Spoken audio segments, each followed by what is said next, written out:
but nothing's changed from your perspective. Did you see anything in the rival budget plan formally introduced today to the city council that you could support, or are you standing firm on your threat to veto any budget plan that includes an increase to the garbage fee?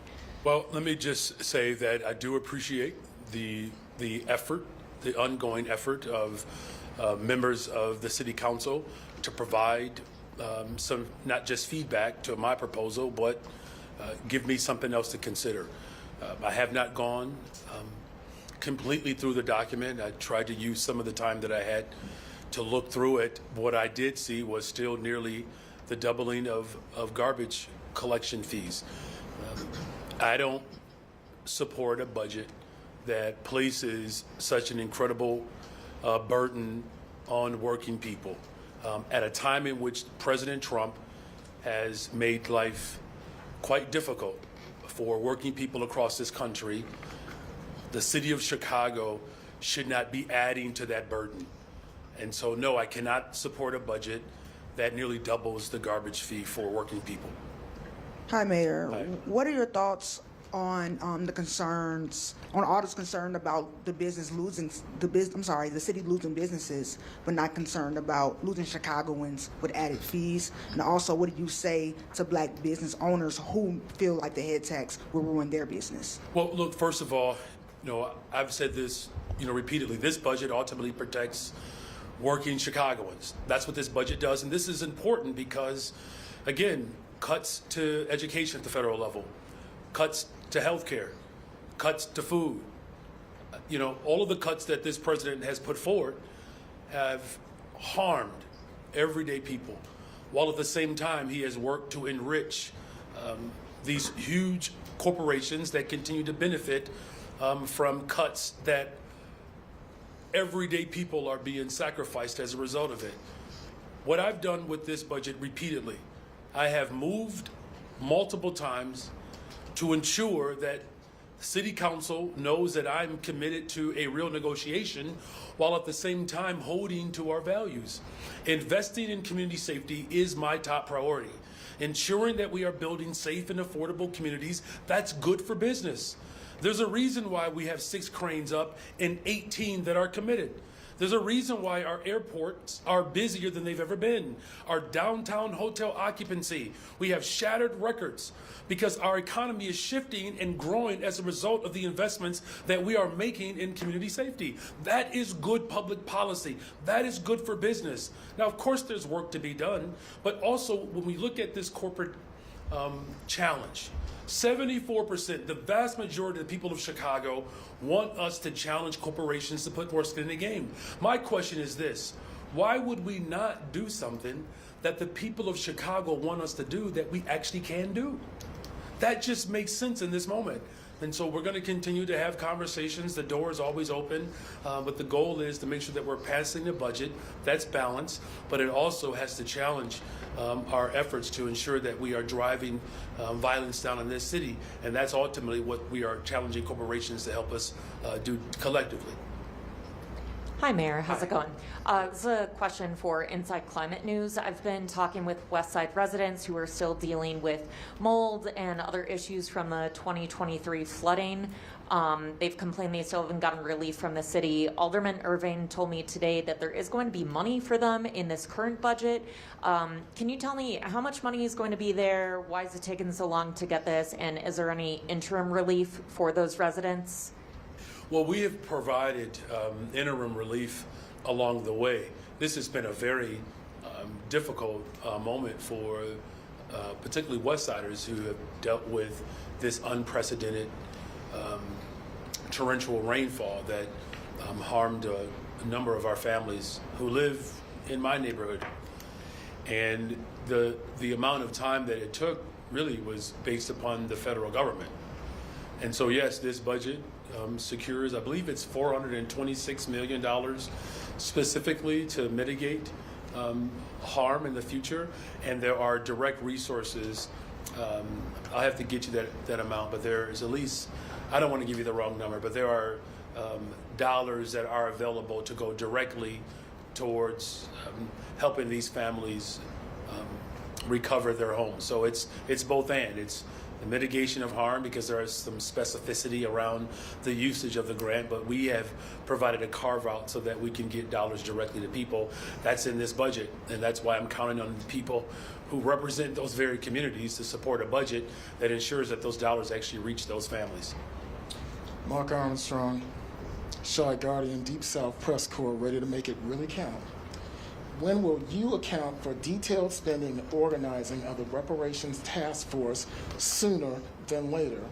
Will you do that today, especially since my cauldron of sources are saying that the money for the task force is already spent? Well, the task force was formed this year. Those dollars to ensure that the task force comes up with a comprehensive plan that ensures that our work to see how reparations could actually manifest in our city, those efforts are already ongoing. What I would do, Casio, could you please talk to Carla Coupe to make sure that the account for the dollars that we've already spent thus far, that he gets that today, okay? It appears, Mayor, that the Alternative Budget Group has called your bluff on this meeting next week, 4 meetings in a row that you did not want to happen. Why? Why didn't you want that? Don't you want to get a deal? When did I say I didn't want them to happen? Well, you're someone that supports you, Alderman Irvin, tried to stop that vote. Well, he's the budget director. He works with city council to ensure that there's a schedule that works. So you're glad they're going to be meeting all next week and have Now, a vote look, on the 23rd? I work every day, all day, for the most part. So I'm committed to making sure that we, balance a budget, but that we do it not off the backs of working people. Good afternoon. I was just getting some pickled herring at the Chris Kindle Market, and my vendor told me that capacity limits have been lifted this week and that they're no longer in place. Is that the case, and if so, why? Yeah, well, look, there were some concerns that city departments and sister agencies had about making sure that, ingress and egress, that process was smooth to keep people safe. I intervened and made the adjustment, and now we're encouraging people to continue to participate at this incredible market. There's 2 more weeks, and there are no lines. It's a good thing. And no limits? No limits? At this point, we've made the adjustments where there are no lines. Hey, Mayor. Hey. The counter proposal from Alderman shared today lists video gambling terminals, legalizing them and taxing them as a part of their budget. Do you support that? Why? Why not? Do you think it's regressive? Well, we're going to look at, all of what has been proposed. My team is going to scour through and look at some of the projections that some members of the city council have put forward. But I can tell you, though, whether it's that particular revenue stream or others, it's evident from conversations that we've had that even individuals who signed on to the proposal have admitted that they don't support everything on the proposal. Right, so this is going to be an ongoing conversation. This is something that's come up before in council. What it has, right? And there was some consternation and some, trepidation around it. So this is why, we've been encouraging people for some time to put these ideas forward so that we're not cramming in discussions at the very last minute. But, I guess there's probably hundreds of children or young people around the city who are cramming right now as they prepare for the peroration of semester. So I guess we're a part of that crew too. Just to clarify, earlier you said you do not support a budget with increase to the garbage tax. I do not. And you would veto such a plan? Yeah. Okay.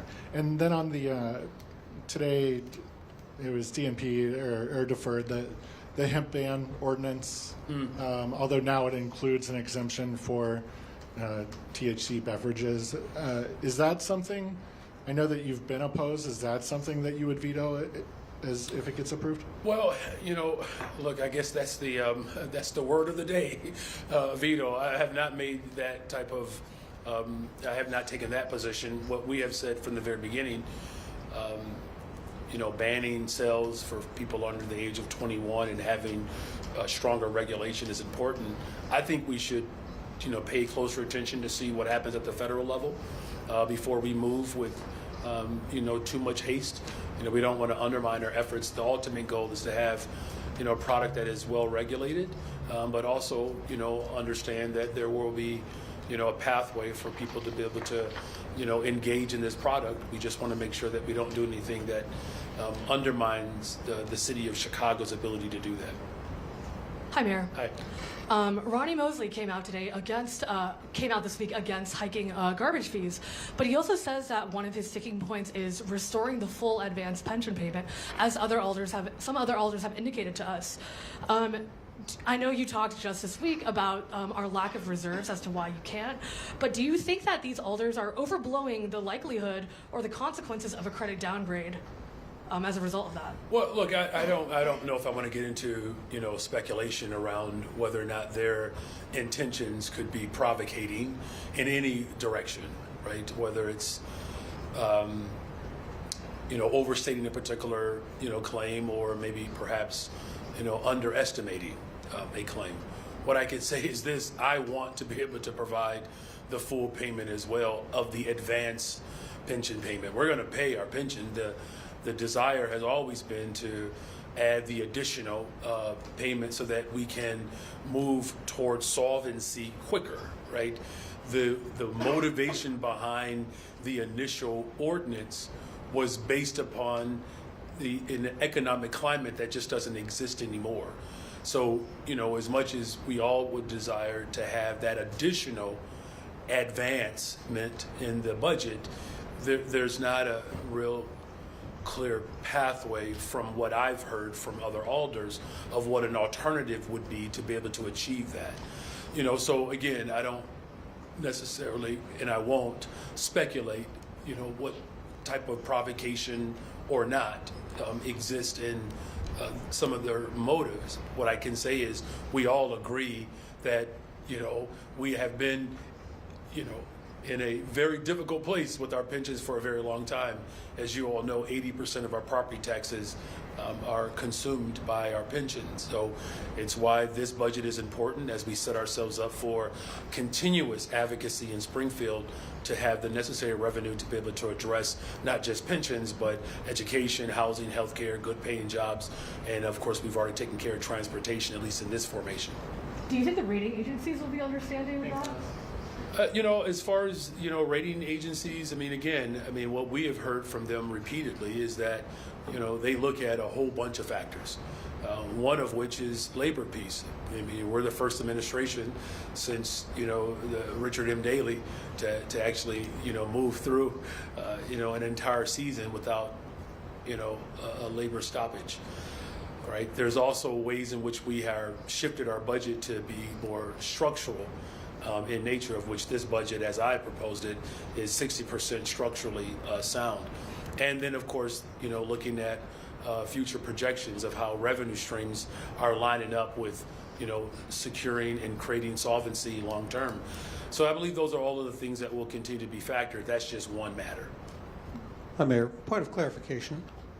You've said that you are ready to introduce your own budget. Do you have the option to take their proposal, do your own revisions, and then resubmit something for consideration for Monday, Tuesday, Wednesday, Could you Thursday? restate? That was good. Could you restate your clarifying question again about? Do you have the option to revise their proposal and introduce something next week on your own? That could be brought I for see vote? what you're saying, right? Because I've already presented my budget, right? Right. So this is where we're having some level of debate. And let me just also say I do appreciate the engagement with the people of Chicago. The community has been, quite vocal around their position around how they are supportive of the Protecting Chicago budget. There's time for me to take a deeper look at some of those proposals and then determine whether or not if there's agreement around those proposals. There could be a variety of ways in which we approach this.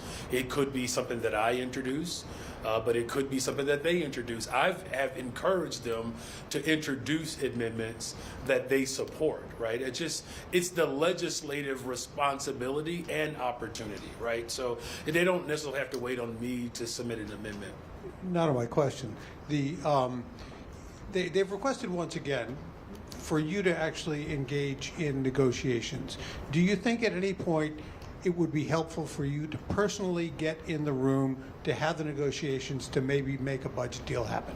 I am in the room personally. Well, I mean, you sent your team in before, and that was the big Well, discussion. that was one meeting, is what I'm saying. No, but I mean, they would like to see you at the actual table with them to have Okay, those. so let me just offer it one more time, okay? Because that was one meeting, Craig. That was one meeting. I have been in multiple rooms with multiple alders throughout this entire process. All right? The negotiation did not start on Saturday, right? So, and listen, you all FOIA me all the time. You're going to see the calendar yourselves, right? One-on-one meetings, group meetings, you know, phone calls. My door is wide open. My phone number has not changed, and it's not going to change. And what I've said over and over again, not only am I available, my team is available. On that particular meeting, that one meeting, my team took the responsibility to engage with them and kept me apprised all day. Because guess what? There were still stops for me to make on that day. There's still a schedule that I have. And so with all of those things that I'm responsible to do as mayor, I still availed myself to be available on the phone, to receive text messages that you all enjoy FOIAing, right? And I literally had 2 more meetings today with 2 more alders. So this is not a matter of not whether or not Mayor Brandon Johnson is available.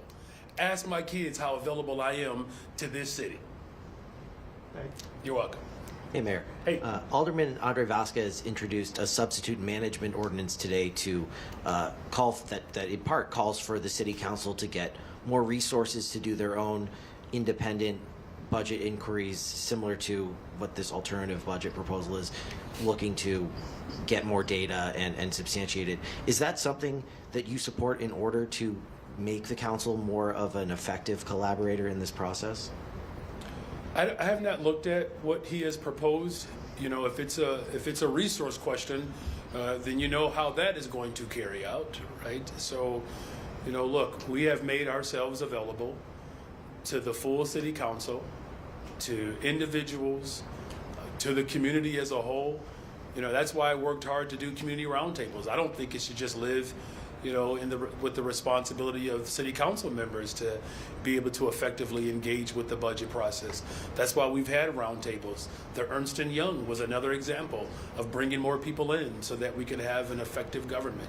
I've said from the very beginning that the government that I inherited is not going to be our grandparents' government that we pass on.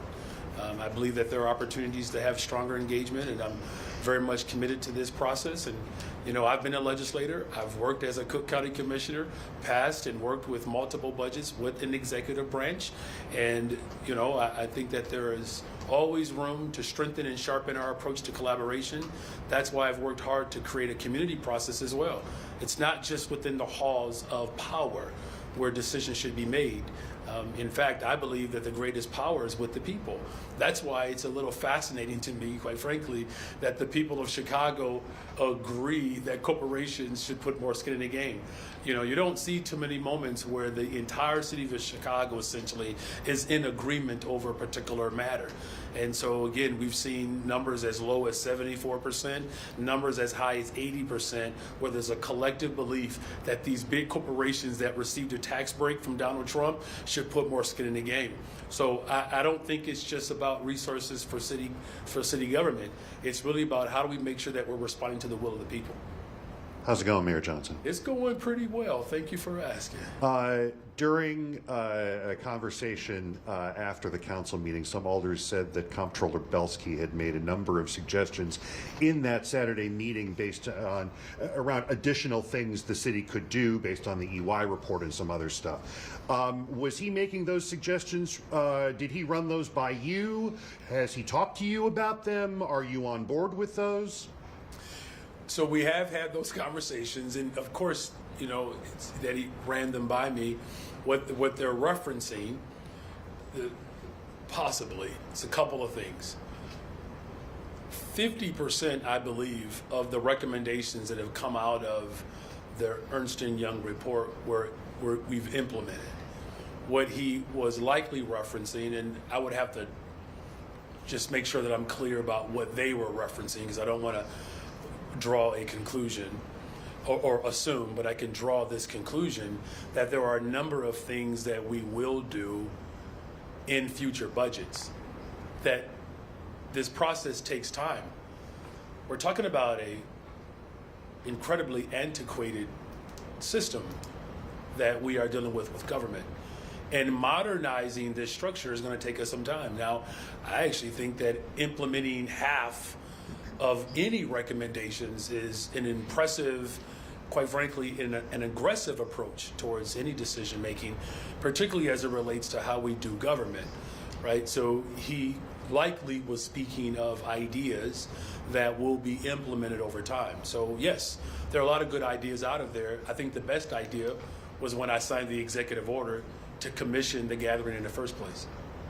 Hey there.